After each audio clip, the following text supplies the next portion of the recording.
بہر رحمت بہر رحمت بہر رحمت. بسم اللہ الرحمن الرحیم. نیسم بھائی کیا بات ہے آپ کی، آپ نے کہانی بہت اچھی سنائی.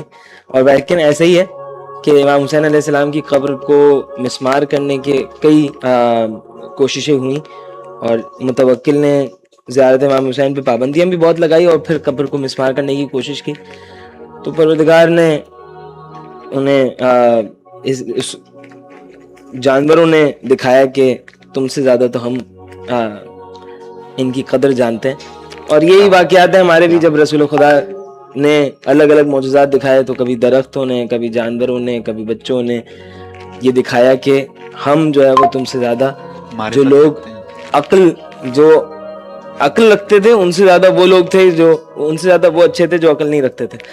تو بہرحال اچھا بھائی، سب سے پہلے تو میں ایک بات کہنا چاہوں گا، کیونکہ ہم سب کو پتا ہے کہ آج پھر ظالمین، دشمن خوش ہیں اور اہل بیت کی ماننے والے آج غمزدہ ہیں. انہیں افسوس ہوا ہے. بہت ساری شہادتیں، رہبر معظم کی شہادت اور بہت ساری شہادتیں ایران میں، پاکستان میں، تو وہ خوش ہیں اور ہم غمزدہ ہیں. اور پوری تاریخ میں ایسا ہی ہوتا رہا ہے. کربلا، امام علی علیہ السلام کی شہادت سے لے کے سارے ائمہ کی شہادتیں، شیعوں کے اوپر مسلسل سے ظلم ہوتے رہے، ایسا ہی ہے. لیکن ایک دن آئے گا جب ہم خوش ہوں گے. دعا ندبہ کا جملہ ہے، وَقَطَعْتَ دَابِرَ الْمُتَكَبِّرِينَ وَاجْتَثَّثَ اصول الظالمین وَنَحْنُ نَقُولُ الحمد للہ رب العالمین. اے امام زمانہ، وہ کب دن آئے گا، وہ دن کب آئے گا جب آپ کا پرچم لہرا رہا ہوگا، جب آپ کی وجہ سے پوری دنیا میں عدل قائم ہو جائے گا، جب متکبرین کو، مغروروں کو آپ پست کر دیں گے، رون ڈالیں گے، ان کا سر نیچا کر دیں گے اور ظالمین کو جڑ سے اکھاڑ دیں گے. اور پھر ہم پتہ ہے کیا کہیں گے؟ پھر ہم کہیں گے الحمدللہ رب العالمین. ہم خوشیاں منائیں گے. ایک دن ہوگا جب وہ سب غمزدہ ہوں گے اور ہم خوش ہوں گے. تو امام زمانہ کے ظہور کی تعجیل کے لیے ایک مرتبہ صلوات پڑھیں. اللہم صلی علی محمد وآل محمد. اچھا بھئی، کہانی آج بہت چھوٹا سا ٹائم رہ گیا ہے، ایک چھوٹی سی کہانی، لیکن کہانی ہے بڑی زبردست. اور رسول خدا کی اب معجزات بہت سارے سنائے. اب آج ارادہ تھا 2 کہانیوں کا، ایک معجزہ اور ایک اخلاق کی کہانی. اب ٹائم کم رہ گیا تو میں صرف اخلاق کی کہانی سنا دیتا ہوں. ایک مرتبہ رسول خدا نے امام علی علیہ السلام کو 12 درہم دیے. کتنے؟ 12 درہم دیے. اور 12 درہم دے کے امام علی علیہ السلام سے کہا کہ یا علی، آپ میرے لیے ایک لباس لے کے آئیے مارکیٹ سے جا کے. ٹھیک ہے. امام علی علیہ السلام گئے. 12 درہم میں جو سب سے اچھا لباس مل رہا تھا، امام علی علیہ السلام نے وہ 12 درہم کا لباس خریدا اور رسول خدا کے پاس آ کے وہ لباس دیا. اے رسول خدا، آپ کے لیے لباس آ گیا. اب رسول خدا کا انداز دیکھیں. لباس دیکھا، کہنے لگے یا علی، یہ میرے لیے بہت اچھا ہے. ہم کیا کہتے ہیں؟ لباس آیا، ہمیں اچھا لگا، ہم بولیں گے بہت اچھا لگا. رسول خدا بھی کہہ رہے ہیں کہ یا علی، یہ لباس بہت اچھا ہے، لیکن جملہ تھوڑا سا چینج ہے. یا علی، یہ لباس میرے لیے بہت اچھا ہے، میں اتنا اچھا لباس پہننا پسند نہیں کرتا ہوں. کائنات کا افضل ترین انسان ہے اور لباس 12 درہم کا لباس. کوئی اس زمانے میں لاکھوں درہم کے لوگ، جو امیر لوگ ہوتے تھے، لاکھوں درہم کے لباس پہنتے تھے. 12 درہم کا لباس آیا، کہہ رہے ہیں نہیں، یہ لباس میرے لیے بہت اچھا ہے، مجھے اتنا اچھا لباس نہیں پہننا. یا علی، کیا یہ واپس ہو سکتا ہے، ریفنڈ ہو سکتا ہے؟ امام نے کہا کہ رسول خدا، میں کوشش کرتا ہوں، جا کے دکاندار سے کہتا ہوں، دیکھو کیا کرتا ہے. امام علی علیہ السلام گئے دکاندار کے پاس. کہنے لگے دکاندار بھائی، میں نے رسول کے لیے لباس لیا تھا، انہیں لباس نہیں چاہیے، آپ واپس لے لو. رسول کا نام آیا. دکاندار نے کہا اچھا بھائی، ریفنڈ. ایسے تو بڑی آج کل تو مارکیٹ میں ریفنڈ بہت مشکل سے ملتا ہے، لیکن امام علی علیہ السلام گئے، رسول خدا کا نام لیا. دکاندار شاید رسول خدا کے احترام میں یا ویسے ہی اس کا طریقہ یہ تھا. اچھی بات تو یہ ہے کہ جب بھی آپ کوئی سودا کرو, اگر وہ بندہ واپس لینا چاہے تو مستحب ہے کہ آپ اس کو واپس کر دو. دکاندار نے بھی اچھا کام کیا اور وہ 12 درہم واپس کر دی. اب امام علی علیہ السلام وہ 12 درہم لے کے رسول خدا کے پاس آئے. اب رسول خدا سے آگے کہہ رہے ہیں کہ رسول خدا یہ 12 درہم جو آپ نے کہا تھا وہ لباس واپس ہو گیا, 12 درہم آپ کے واپس. رسول خدا نے کہا کہ یا علی اب چلو میرے ساتھ, اب ہم دونوں مارکیٹ جاتے ہیں.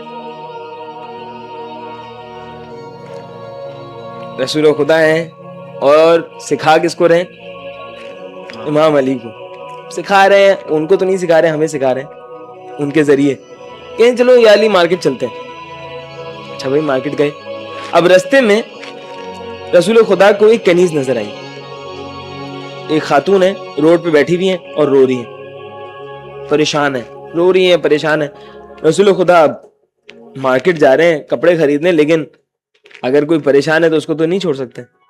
اخلاق ہی نہیں ہے رسول خدا کا کہ کوئی پریشان ہو اس کو چھوڑ دیں. فوراً گئے اس کے پاس, بھائی آپ کیوں پریشان ہیں, کیا مسئلہ ہے؟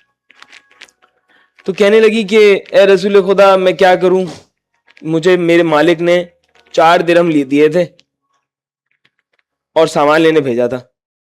اب رستے میں مجھ سے 4 درہم گر گئے.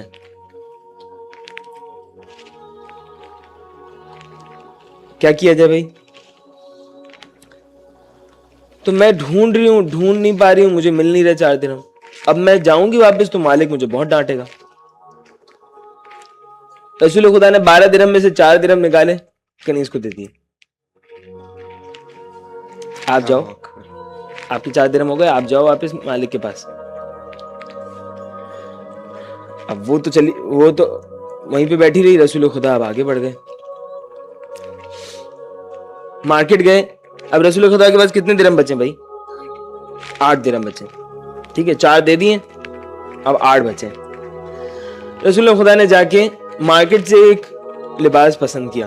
کتنے درہم کا؟ 4 درہم کا. ٹھیک ہے, 4 درہم کا ایک لباس پسند کیا اور اب واپس آ رہے ہیں. واپسی میں ایک بندہ رسول خدا کو ملا, مانگنے والا. رسول خدا کے پاس آیا, رسول خدا میرے پاس لباس نہیں ہے, مجھے لباس دے دیں, مجھے کوئی لباس چاہیے. رسول خدا نے کام دیکھیں کیا کیا, اپنا لباس اتارا, جو بھی نیا لباس خریدا تھا وہ لباس اتارا, اس کو دے دیا.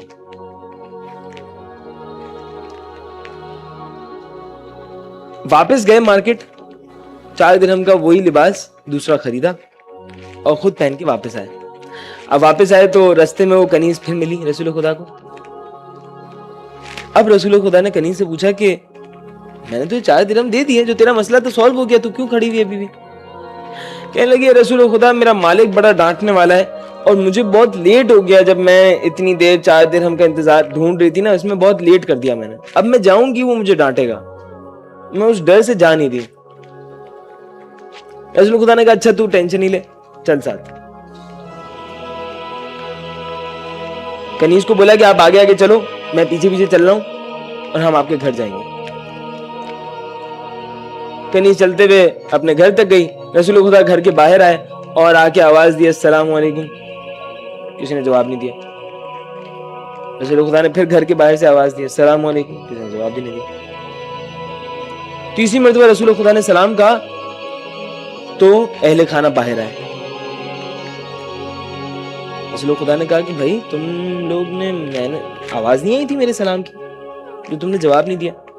کہنے لگے رسول خدا آپ نے جب پہلی مرتبہ سلام کہا نا تو ہم نے کہا اگر ابھی جواب دے دیں گے تو پھر آپ واپس سلام نہیں کریں گے. تو ہمیں آپ کا سلام اتنا اچھا لگ رہا تھا کہ ہم چاہ رہے تھے آپ سے بار بار سلام کی آواز سنیں. آپ بار بار ہمارے لیے السلام علیکم کیا ہوتا ہے کہ آپ پر سلامتی ہو, تو آپ کی دعا بار بار ہمیں چاہیے تھی. رسول خدا نے کہا اچھا بھائی میں آیا اس لیے ہوں کیونکہ یہ کنیز کا رستے میں 4 درہم کھو گئے تھے, تو وہ پریشان ہو رہی تھی. اس نے کہا کہ مجھے بہت تاخیر ہو گئی ہے, تو اس وجہ سے اس کے تاخیر ہو گئی, اس کو معاف کر دینا, اس کو ڈانٹنا نہیں, میں سفارش کرنے آیا ہوں. اہل خانہ کہنے لگے رسول خدا آپ ہمارے گھر پر آئے ہیں اس کنیز کی وجہ سے اس سے بڑی سعادت کی کیا بات ہے؟ ہم نے اس کنیز کو آزاد کر دیا. رسول خدا واپس گھر آئے اور امام علی سے کہنے لگے یا علی میں نے اتنے بابرکت کبھی 12 درہم نہیں دیکھے اللہ اکبر. کہ ایک کنیز بھی آزاد ہوئی, ایک بندے کو لباس بھی ملا, اور مجھے جو 12 درہم سے لباس چاہیے تھا وہ بھی مل گیا. اللہ اکبر. اخلاق دیکھیں رسول خدا کا کہ 12 درہم سے بھی میکسیمم حاصل کیا. کیا بات ہے رسول خدا کی. رسول خدا پر, امام علی علیہ السلام پر, ان کے آل پر ایک مرتبہ درود پڑھیں. اللہ صلی اللہ صلی علی محمد وآل محمد و آل محمد. بہر رحمت بہر رحمت بہر رحمت